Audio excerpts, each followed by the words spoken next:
오늘 아니, 오늘 하나님께서 우리에게 주신 말씀은 빌립보서 2장 12절에서 18절 말씀입니다.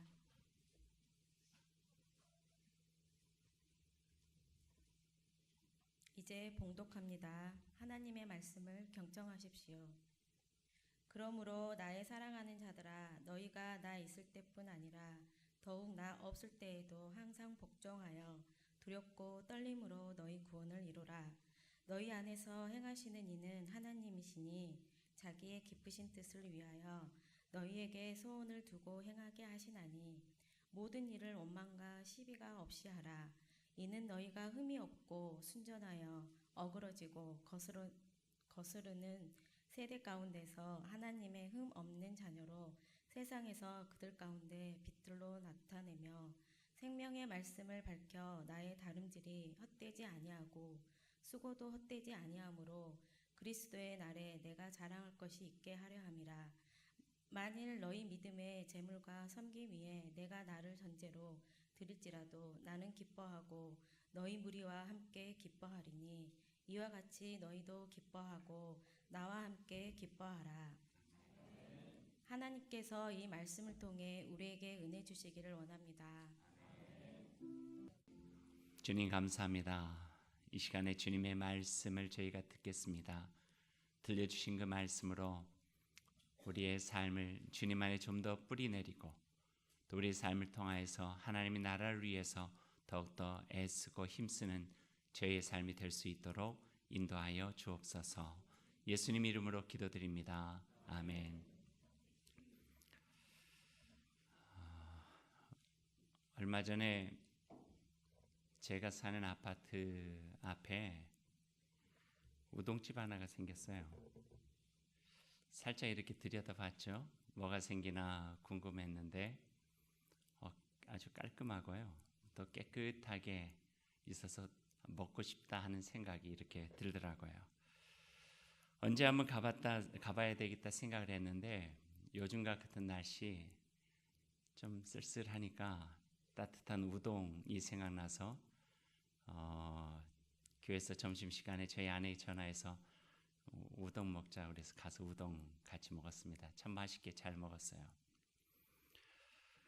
그러면서 이런 생각이 들었어요. 우리 동네에 참 맛있는 우동집이 생겨서 참 좋다 하는 생각을 하게 되었어요. 참고로 저는 그 우동집과 아무런 상관이 없습니다. 우동 때문에 하게 된 생각을 제가 오늘 들어가는 이야기에다가 적어놨어요. 들어가는 이야기, 저는 가끔 이런 생각을 합니다. 교회는 나에게 어떤 의미가 있을까? 예수님을 믿고 따르는 이에게 교회는 소중한 곳이요, 삶에 참 많은 것에 영향을 주는 터전과 같은 곳이겠지요. 그러다가 문득 이런 생각을 해봅니다. 그럼 믿지 않는 사람들에게 교회는 어떤 의미일까? 이런 생각이죠. 그런 생각을 하자 제 마음에 미안함이 먼저 들었습니다. 혹시 비 내려 쌀쌀해진 날씨에 생각나는 우동집 만도 못한 것은 아닐까 하는 슬픈 생각이 든 것입니다. 예수 믿는 사람들에게 교회는 좋은 곳일 수밖에 없겠지만 예수님과 전혀 상관없이 사는 사람들에게는 혹시 우동집이나 가까이 있는 편의점 만도 못한 것은 아닐까 하는 생각. 오히려 사람 많고 주차로 인해 불편함을 주는 곳이 된 것은 아닐까 하는 생각을 하게 된 거예요. 그러다가 조금 미안한 생각이 들었어요. 우리 지금 리모델링 중이잖아요. 그 공사 그 소리가 여간 큰 게 아니에요. 주변 이웃들에게 참 미안하다는 생각이 들었어요. 그래서 그 설교를 준비하다가 이번 주간에는 맛있는 롤케이크 하나 준비하고 마음 담은 편지라도 좀 적어서 이번 주중에 이렇게 이웃 주민들에게 나눠드려야 되겠다 하는 생각을 해보았습니다. 원래 교회는 어떤 곳일까요? 세상을 위한 곳이에요. 세상을 위한 곳이에요. 교회가 교회 다니는 사람만을 위한 곳이라면 동호회죠. 하지만 선교 공동체, 사랑 공동체라면 교회는 세상을 위한 것이고 십자가 예수 그리스도의 그 마음을 깊이 깊이 새기고 살아가는 곳이 바로 교회입니다.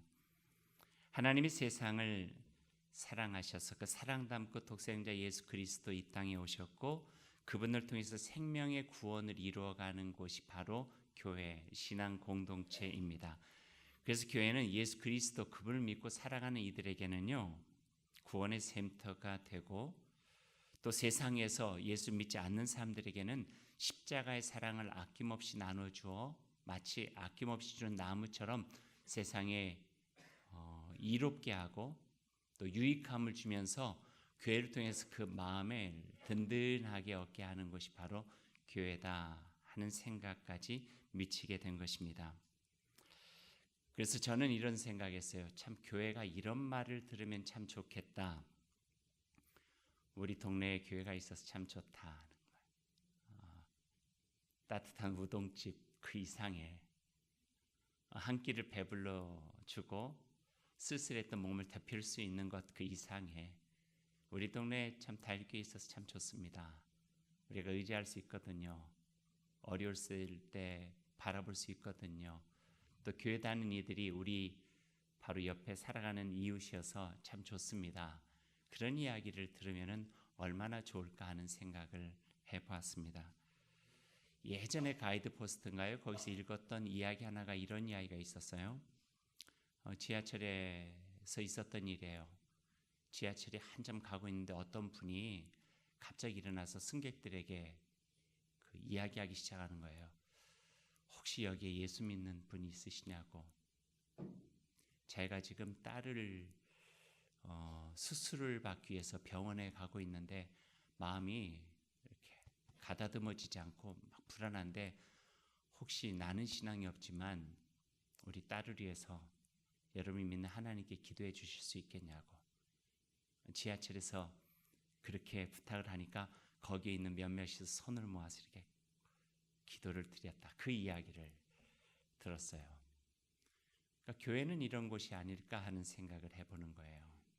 또 교회를 다니는 형태적인 모습이 아니라 그 안에 예수 그리스도의 십자가를 부활하신 예수 그리스도를 안고 살아가는 신앙인들이 있는 곳에서는 내 옆에 예수님 믿는 사람이 있어서 참 좋아. 내 어려움도 나눌 수 있거든. 힘들 때 나는 믿지 않지만 기도도 부탁할 수가 있고 또 넉넉해지는 것 같아서 좋아 라고 하는 말을 들을 수 있으면 참 좋겠다 하는 생각을 해보았습니다. 그렇게 되기 위해서는요 교회는 교회가 돼야 되고 그리스도인은 그리스도인이 돼야 돼요. 당연한 말을 어떻게 그렇게 하느냐 하겠지만 그렇게 되기 위해서는 성숙함이 필요해요. 교회가 교회다운 성숙한 모습, 그리스도인이 그리스도인다운 성숙한 모습을 갖출 때에 그러한 일들을 감당할 수 있게 되는 것이죠. 그런 마음에 오늘 말씀 저에게 위로가 되고 도전이 되고 다시 한번 제대로 교회로 설 수 있도록 격려해 주시는 지침의 말씀이 되어 주십니다.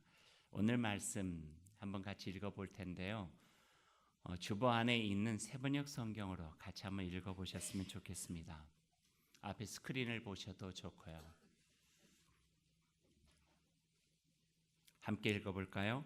그러므로 사랑하는 여러분, 여러분이 언제나 순종한 것처럼 내가 함께 있을 때뿐만 아니라 지금과 같이 내가 없을 때에도 더욱더 순종하여서 두렵고 떨리는 마음으로 자기의 구원을 이루어 나가십시오. 하나님은 여러분 안에서 활동하셔서 여러분으로 하여금 하나님을 기쁘게 해드릴 것을 염원하게 하시고 실천하게 하시는 분입니다. 무슨 일이든지 불평과 시비를 하지 말고 하십시오. 그리하여 여러분은 흠이 없고 순결해져서 구부러지고 뒤틀린 세대 가운데에서 하나님의 흠 없는 자녀가 되어야 합니다. 그리하면 여러분은 이 세상에서 별과 같이 빛날 것입니다. 생명의 말씀을 굳게 잡으십시오. 그리하면 내가 다름질한 것과 수고한 것이 헛되지 아니하여서 그리스도의 날에 내가 자랑할 수 있을 것입니다. 그리고 여러분의 믿음의 제사와 예배, 나의 피를 붓는 일이 있을지라도 나는 기뻐하고 여러분 모두 함께 기뻐하겠습니다. 여러분도 이와 같이 기뻐하고 나와 함께 기뻐하십시오. 아멘. 참 좋죠. 지침이 되는 말씀이고 우리가 어떻게 이 세상에서 존재하고 믿음의 공동체를 이루어야 되는가 하는 것을 참 잘 가르쳐 주시는 귀한 말씀입니다. 오늘 말씀 좀 더 자세히 보죠. 12절 말씀이에요. 그러므로 개역 성경, 우리 성경책에 있는 말씀을 읽어드릴게요. 나의 사랑하는 자들아, 너희가 나 있을 때뿐 아니라 더욱 지금 나 없을 때에도 항상 복종하여 두렵고 떨림으로 너희 구원을 이루라. 나 있을 때뿐 아니라 더욱 지금 나 없을 때에도. 이 말씀을 읽다가 문득 생각난 것은 전에 있었던 우리 강단 앞에 새겨져 있었던 코람데오, 하나님 앞에서 늘 하나님 앞에 있는 것처럼 생활하라, 이게 생각이 났고요. 또 한동안 앞에 이렇게 걸개처럼 현수막으로 걸어져 있었던 글귀, 언제나 어디서나 그리스도인으로, 이게 생각이 났어요. 나 있을 때뿐 아니라 더욱 나 없을 때에도 항상 복종하여 두렵고 떨림. 두렵고 떨림은 경외함이에요. 하나님을 경외한다. 두렵고 떨림, 그분이 계시니, 보이지는 않더라도 내 마음속에 살아계시니 두렵고 떨리는 마음으로 우리가 언제나 어디서나 그분이 있는 것처럼 말하고 행동하고 생활하는 것, 이게 성숙한 신앙의 아주 좋은 모습이라고, 적절한 모습이라고 가르쳐 주고 계세요. 바울 사도는 지금 마음이 급해요. 그리고 걱정이 돼요. 왜냐하면 자기의 생명이 총각을 다투고 있거든요. 언제 죽을지 몰라요, 감옥 안에서. 그러다 보니 비장한 마음을 가지고 이야기하는 거예요. 내가 늘 있는 거 아니다. 가끔 부모님이 그런 이야기 하기도 하죠. 내가 늘 있는 거 아니다. 내가 늘 너희들 도와줄 수 있는 거 아니야. 바울 사도가 그런 비장한 마음을 하는 거예요. 내가 늘 여러분과 함께 있는 거 아닙니다. 내가 있을 때에도 혹여 내가 무슨 일 당하여 없다 할지라도 그러나 여전히 곁에 계시고 여전히 여러분과 함께 계시는 하나님 앞에서 두렵고 떨리는 마음으로 용기를 내서 살아가야 됩니다. 이렇게 격려해주고 계시는 거죠. 자신이 죽게 될 경우에 걱정도 됐어요. 자신의 부재가 혹시 빌립보 교인들을 낙심시켜서 예수 그리스도를 믿는 믿음으로부터 떠나게 되는 것은 아닐까 하는 염려가 된 거예요. 그래서 그는 강조합니다.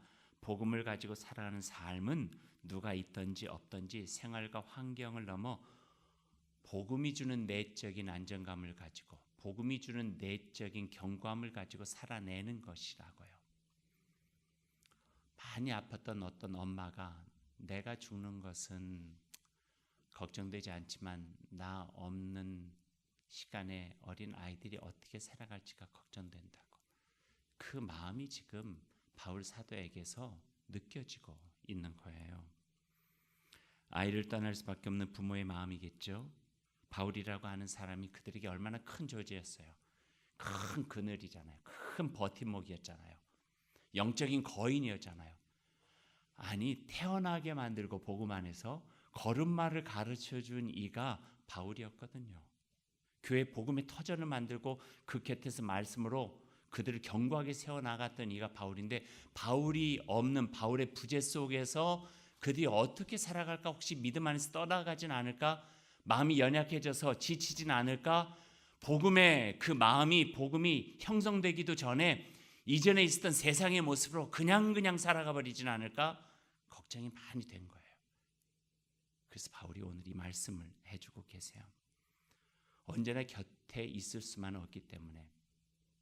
구약에 보면은요, 모세 이야기가 나와요. 광야에 40년을 함께 했어요. 근데 하나님께서 이제 더 이상 약속의 땅은 함께 갈 수 없다고 말씀해 주세요. 모세가 어떻게 했어요?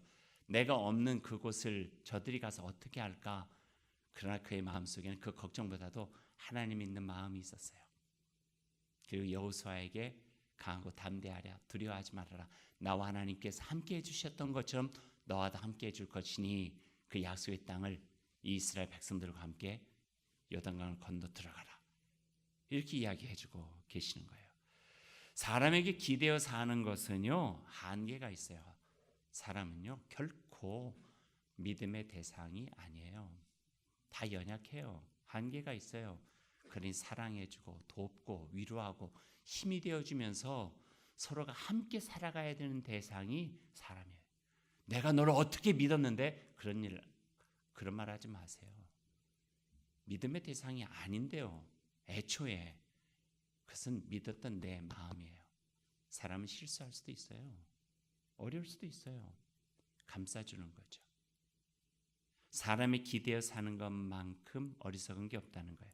잠깐 힘이 되고 머물 수는 있겠지만 궁극적으로는 영원하신 여호와 하나님 예수 그리스도의 그 복음의 진리의 말씀이 내 안에 뿌리를 내리고 견고하게 나의 삶을 붙잡아주고 믿음의 줏대를 세워서 상황이 어떻게 변하든지 환경이 어떻게 변하든지 내 안에 계신 예수 그리스도가 이제 나를 살아갑니다 라고 하는 마음으로 살아갈 때 이겨낼 수 있죠. 극복해낼 수 있죠. 견고하게 버텨낼 수 있는 거고 인내해낼 수 있는 거예요. 그러지 않으면요, 이 사람으로 인해서 넘어지고 저 사람으로 인해서 넘어지고 이런 환경 때문에 넘어지고 저런 환경 때문에 넘어지고 그러다 보면은요, 우리의 삶이 엉망이 되어버릴 수밖에 없다는 거예요. 성숙한 신앙은 복음으로 형성된 내적인 믿음의 부름에 응답하는 거예요. 내 안에 믿음의 수위를 높여서 상황과 환경을 잘 조율하면서 살아가는 모습이 성숙한 신앙인의 모습이라 하는 거예요. 누구 때문에 교회 떠나고 누구 때문에 교회에 있고 그것은 유치한 신앙의 모습이라 오늘 바울 사도 우리들이 가르쳐주고 계세요. 그러면서 그런 모습이야말로 하나님의 구원할 수 있는 가장 적실한 모습이라고 가르쳐주고 계시죠. 반대로 14절 말씀 보니까요, 교회를 해칠 수 있는 성숙하지 못한 신앙의 모습을 경계하고 있어요. 14절 말씀 한번 같이 읽어볼까요? 모든 일을 원망과 시비가 없이 하라. 원망과 시비가 없이 하라. 원망은 뭐고 시비는 뭘까요? 우리가 알고 있는 상식적이고 보편적인 생각에 원망도 있고 시비도 있어요. 원망, 이런 걸 것이다. 시비, 이런 걸 것이다. 하지만 오늘 말씀에 담긴 원어적 의미들은 조금 더 구체적이에요. 원망은요, 원어로 하면은 공구스모스 그래요. 공구스모스. 따라해 보실래요? 공구스모스. 이건 어떤 그 의미가 있는 단어가 아니라 의성어예요. 의성어. 나는 소리를 가지고 말을 만들었어요. 우리말로 표현하면 그 공구스모스를 우리말로 표현하면 이런 거예요. 궁시렁궁시렁. 궁시렁궁시렁. 뭐예요? 수근수근 하는 거예요.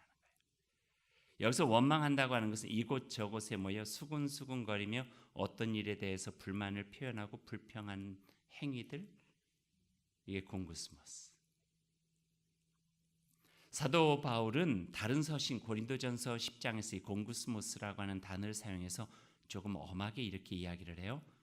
그들 가운데 어떤 사람들이 원망하다가 멸망시키는 자가 멸망하였나니, 그러니까 원망하다가 멸망시키는 자들에게 멸망을 당하는 거예요.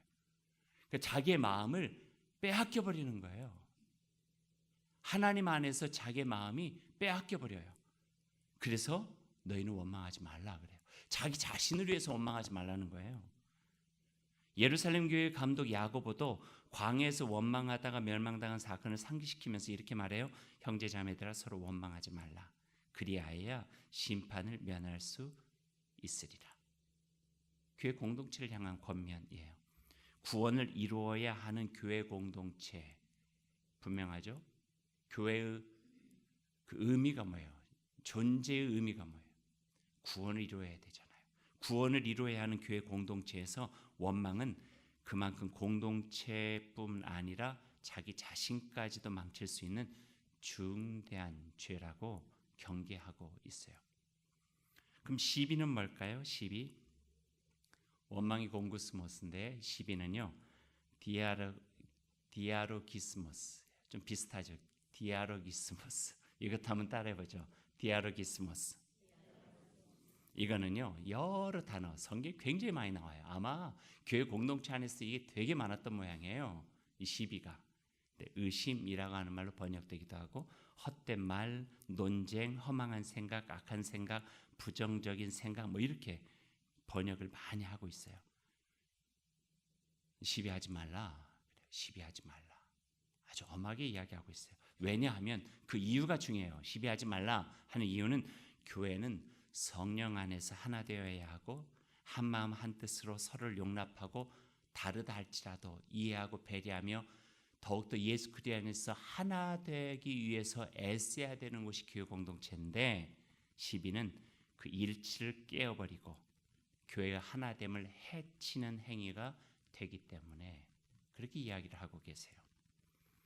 이기적인 의도로 하는 비난, 뒤에서 수군거리는 뒷담화, 자신의 의견을 관철시키려고 하는 고집, 얼마든지 공동체를 파괴할 수 있고 교회의 본질적 사명인 구원을 저해할 수 있다. 이렇게 성경은 이해하고 계시는 거죠. 자기 자신까지도 망치는 행위가 될 수 있다고 바울 사도는 경계하고 계세요. 진지하게 생각해야 돼요. 이 말씀을. 어떤 때는 자신의 의견이 옳다고 느껴질 수도 있겠죠. 구체적인 부분에 생각을 달리할 수도 있겠죠. 하지만 이것을 표현하고 공동체 안에서 적용해가는 방식 속에서는 교회적인 방식이 필요하다 하는 것을 가르쳐주고 계시는 거예요. 혹여 그것이 교회의 연합을 깰 만큼 정말 중요한 것인가를 다시 한번 생각해 보아야 한다고 가르쳐주고 계세요. 반대로 하나의 성숙한 신앙의 모습을 15절 말씀에서 하고 계세요. 15절 말씀 한번 같이 읽어보죠.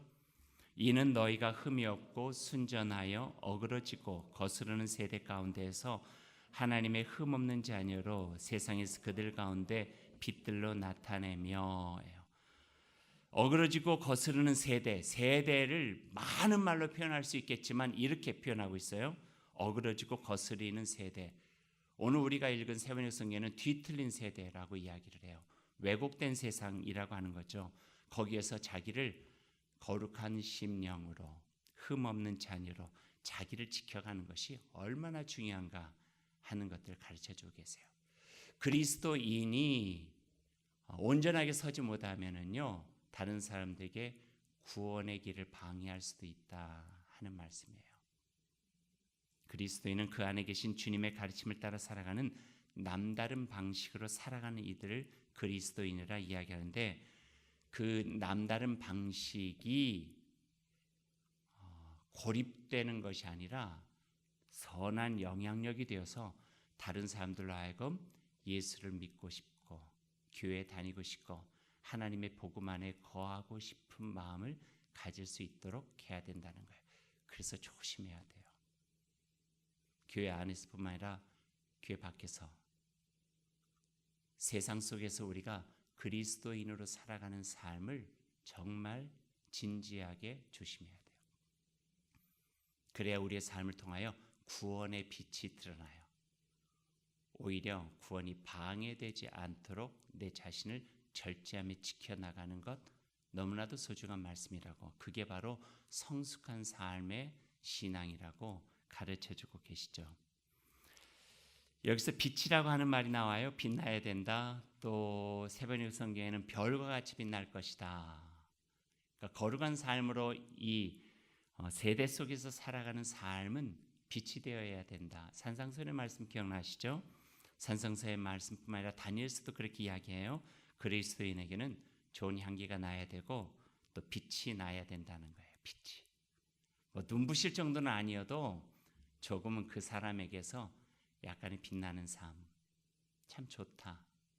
예수가 저 사람을 참 저렇게 좋게 만들었구나 하는 그 마음을 느낄 수 있는 그 모습이 참 필요하다 하는 거예요. 혹시 기억나세요? 산상수 마태복음 5장에 너희는 세상의 빛이라 소금이라 이렇게 이야기했는데 소금이 먼저 나와요? 빛이 먼저 나와요? 어떤 게 먼저 나와요? 너희는 세상의 소금이라가 먼저예요? 너희는 세상의 빛이라가 먼저예요? 빛 같죠? 읽어보세요. 소금이에요. 소금이 먼저고 그 다음에 빛이 나중이래요.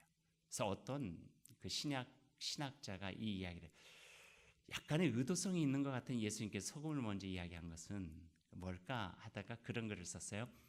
녹아들면서 드러나는 빛이 되어야 된다는 거예요.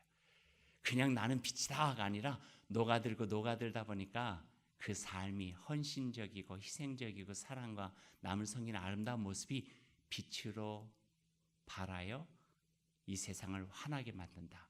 그렇게 그분은 소금이 먼저 된 이유를 표현하고 있어요. 잘 갖고 닦아진 청동 거울처럼 우리를 소금으로 예수 그리스도 십자가의 은혜에 합당하게 가꾸고 노력하고 녹아 들어가고 세상에 마치려면은 그 맛이 빛이 되어서 세상 사람들을 그리스도의 구원 가운데로 인도하는 복된 삶이 될 수 있다는 거예요. 얼마나 의미 있어요. 그런 삶을 살아보고 싶지 않으세요? 나로 인하여서 그리스도가 전해진다. 나로 인하여서 예수 그리스도를 믿게 되었다. 나로 인하여서 그 삶에 영향을 받았다. 나로 인하여서 하나님의 자녀가 되었다. 얼마나 벅차요. 얼마나 귀해요. 그 삶을 지금 이야기하는 거예요. 나 있을 때나 나 없을 때나 환경과 상황에 이렇게 저렇게 들쑥날쑥 하지 말고 내 안에 있는 복음의 내적인 예민함으로 내적인 신앙의 견고함을 가지고 우뚝 서서 그곳이 어디서나 언제든지 간에 그리스도인을 살아가는 참된 구원을 이루라고 오늘 바울 사도는 우리에게 지금 권면해 주고 계세요. 이제 결론의 말씀을 나눠야 될 것 같습니다. 그러면 성숙한 믿음의 삶을 살기 위해서 어떻게 해야 합니까? 16절 말씀에 바울 사도는 그 많은 것 중에서도 딱 한 가지를 우리에게 말씀해 주고 계세요. 같이 한번 읽어볼까요? 생명의 말씀을 밝혀 나의 다름질이 헛되지 아니하고 수고 덧되지 아니하므로 그리스도의 날에 내가 자랑할 것이 있게 하려 함이라. 생명의 말씀을 밝힌다고 하는 말을 그 밑에 성경책 밑에 보면 이렇게도 바꿔놓고 있어요. 붙들어예요. 생명의 말씀을 밝힌다. 생명의 말씀을 붙들고 살아가야 된다는 거예요. 왜냐하면 나에게는 그런 능력이 없어요. 선한 영향을 줄 수 있는 능력도 없고요. 남을 그리스도로 인도할 수 있는 능력도 없고요. 그렇게 잘 살아갈 수 있는 능력이 없어요. 내 속에 있는 것은 원망 잘하고 시비 잘하고 이렇게 저렇게 흔들릴 수밖에 없는 모습이 내 모습이에요. 그러니 내 안에 하나님의 말씀에 그 견고함이 나를 붙잡아 주지 않으면은 안 된다는 말씀이에요. 그래서 붙들라는 거예요.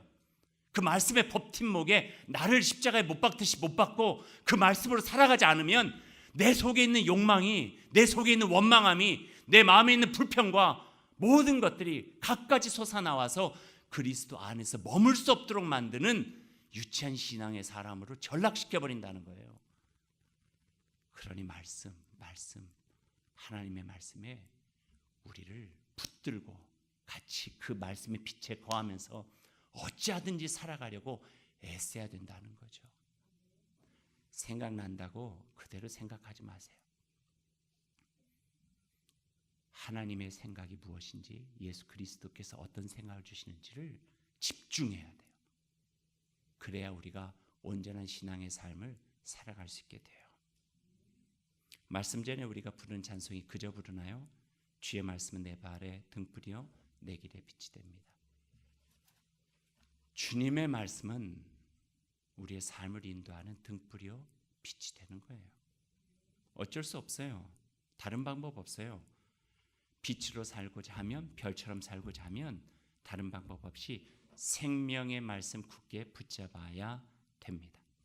하나님의 마음을 알기 위해서도 말씀으로 돌아가서 그 말씀 속에 거하는 삶을 살아야 되는 거예요. 그래야지만 우리의 삶이 조금이라도 그리스도인으로, 우리 교회가 조금이라도 하나님의 교회, 그리스도의 몸된 교회로 세워져서, 생각해 보세요. 우동집만 못하면 되겠어요? 편의점보다 못하면 되겠어요? 예수 그리스도의 십자가가 그렇게 값싼가요? 그러지 않잖아요. 그 길밖에 없습니다. 그래야 그 인생이 기쁨과 감사와 보람으로 가득하고 후회하지 않는 믿음을 가지고 그리스도의 날에 자랑할 것 있는 인생으로 삼아주시겠다. 그 하나님의 우리를 향하신 은혜가 우리의 삶 가운데 가득하시길 소망합니다. 기도하십시다. 하나님, 내 안에 주님의 말씀이 우리를 조율해 주시기를 원합니다. 그 말씀 속에서 하나님 아버지의 마음을 품고 너그럽고 넉넉하게 참 진리의 말씀과 구원의 기쁨을 가지고 살아가기를 소망합니다. 원망과 시비 내려놓고 교회 공동체 일치를 위해서 일하게 하시는 하나님의 말씀을 경청할 수 있도록 인도하여 주옵소서.